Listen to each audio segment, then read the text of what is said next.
breathe, Patriots Nation. Today brings a plot twist, a strategic jolt, and a message for anyone still doubting what this team can be in January. A subtle tweak in the offensive plan unlocked pieces. A behind-the-scenes detail set off rivals' radar. The defense bared its teeth, and a lightning bolt on special teams flipped the tide. There's a controversial play, an adjustment that changes blitz reads, and a conference move that alters our path. Would you buy into this idea now? You won't believe what we've got today. So sit back, drop a like, and let's dive straight into the news. You know that feeling that something is moving behind the scenes and might flip the league's chessboard? Today, the hallway buzz got loud enough to cut through meeting room walls and land on decision-makers' desks. It's not just whispering about names, it's a scenario that messes with tactics, price tags, and the way rivals prep for January games. When a gear shifts inside a contender, the whole system reacts. The question is blunt and uncomfortable. Those who act first set the tempo, those who hesitate pay extra. This time, the rumor has the San Francisco 49ers monitoring Dawson Knox of the Buffalo Bills to sustain 12 personnel packages while George Kittle serves time on injured reserve. Heavy hitters around the league see Buffalo more open to calls because of Knox's $14.568 million 2025 cap hit and Dalton Kincaid's consolidation as TE1. The skeleton of the deal? Conditional day 3 picks, a short-term salary adjustment, and freedom for the player to test the market later. The technical appeal explains the watchful eye. Knox was a 2019 third-rounder, 96th overall, stands about 6'4", 254 pounds, has a red zone production history, and brings competent run game blocking. In Kyle Shanahan's scheme, he's a hinge piece, a vertical threat to punish linebackers off play action, and a big body to anchor the edge in the outside zone. With Kittle healthy, he becomes a force multiplier. While Kittle recovers, he stabilizes the structure. Versatility is the key word, because his presence tweaks alignments and opens intermediate windows. Why does that matter in Foxborough? Because it directly nudges the AFC East ecosystem. If the Bills are willing to negotiate, they're trading depth for flexibility, and any shift in their offense, especially in the red zone and heavy packages, changes our prep for division matchups. Without Knox, their multiplicity of looks dips and could simplify reads for our front, speeding up the pass rush. On the flip side, cap relief could open space to reinforce another position. Every change in arrival has two faces, and the staff has to be ready for both. There's also a market ripple effect. When a contender targets a tight end with pedigree, the price on reliable veterans on short deals tends to climb. That lines up with what just worked in Miami. Established run game, play action humming, and the tight end as a first-rate hinge. If that shelf gets pricier, New England needs to be selective and quick, prioritizing cost-benefit and tactical fit, not just a big name. Practical takeaway: protect draft capital, test internal solutions, and only pounce on the right opportunity at the right value. Lastly, there's the January snapshot. Knox in San Francisco means more heavy base and a bigger red zone menu. It's not our conference, but it shifts the top tier, and in the end, the Super Bowl picture. For us, the lesson is direct. If the market starts spinning around tight ends in the coming weeks, either we get ahead of our own priorities, or we watch prices and competition spike. And that wasn't even the most surprising part of the day.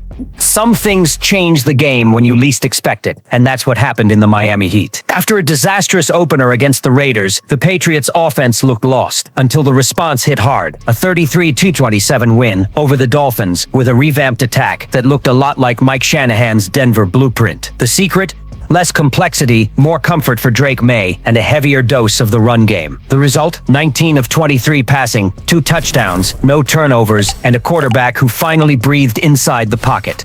Josh McDaniels drew the blueprint that took the weight off May's shoulders. Instead of stuffing the playbook with heavy reads, he simplified, leaned into play action, and fed Ramondre Stevenson as the workhorse. The impact was immediate. Defenses had to respect the run, and May gained time and confidence to find his targets. The deep ball to Austin Hooper on the opening touchdown drive was the cherry on top. Clean, fluid execution with that the plan is working vibe.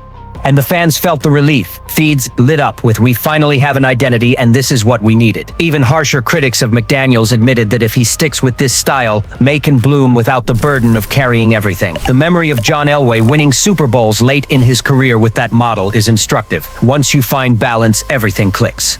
No time to get too giddy, though. Next up is the Pittsburgh Steelers, a team that, despite giving up more than 30 in their first 2 games, still has TJ Watt, an outright plan wrecker. He can ruin an entire afternoon if the offense fails to adjust.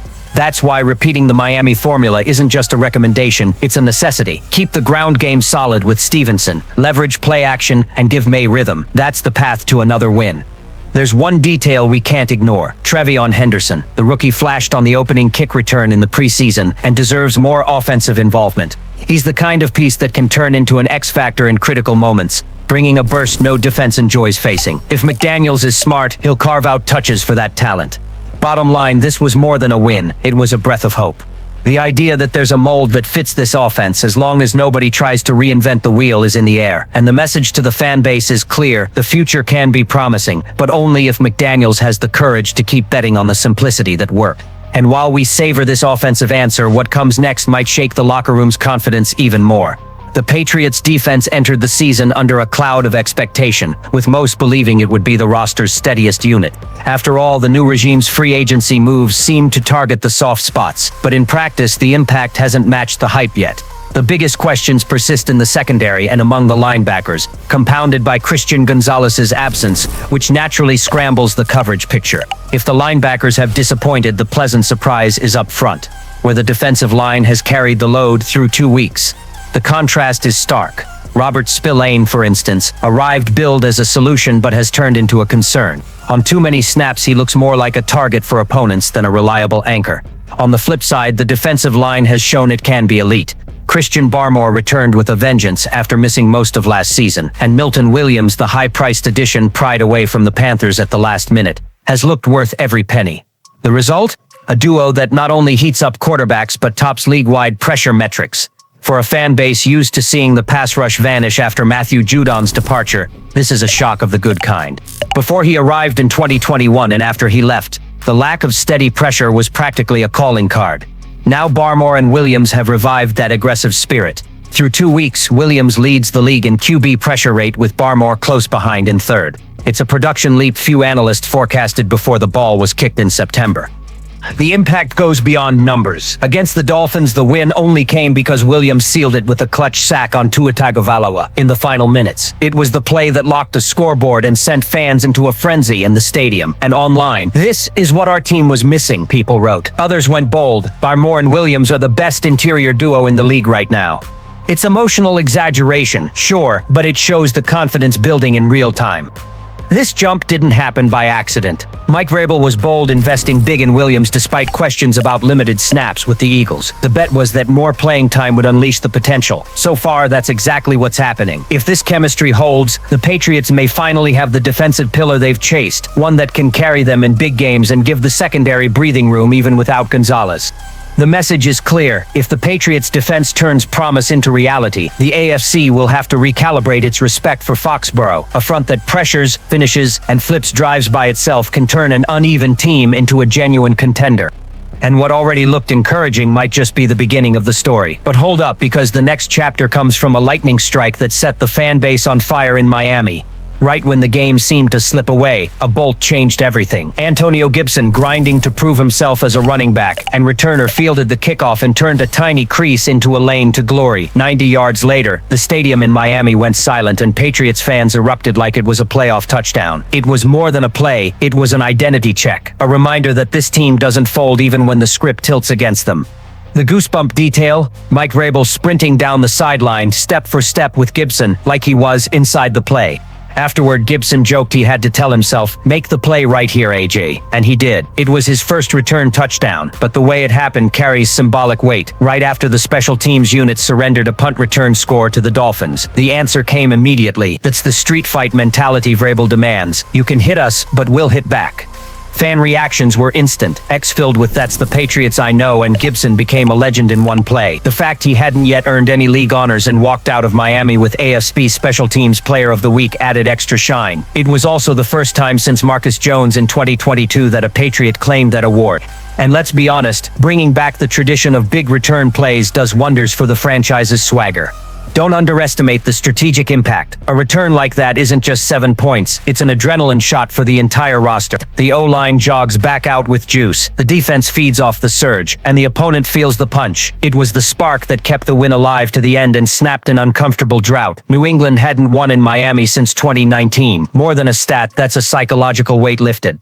What's even more exciting, that 90-yard return isn't a random blip. Henderson already made preseason history with a 100-yard opening kick. That shows the third phase is back to being a weapon. In a league obsessed with explosive passing, having special teams that can swing games is a luxury that can cash out crucial wins in December. For a team in transition, that detail might be the difference between watching the playoffs from home or battling on the field.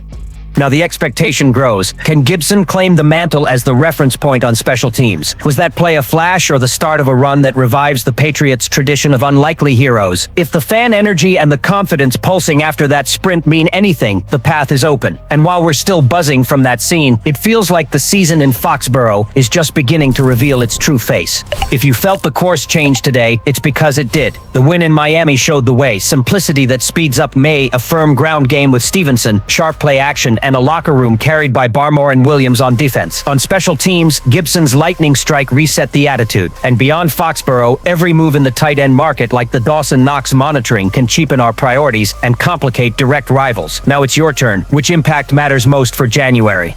Drop a like, comment, share with a Patriots friend, and subscribe. Tomorrow we're back with more no-filter analysis right here, always.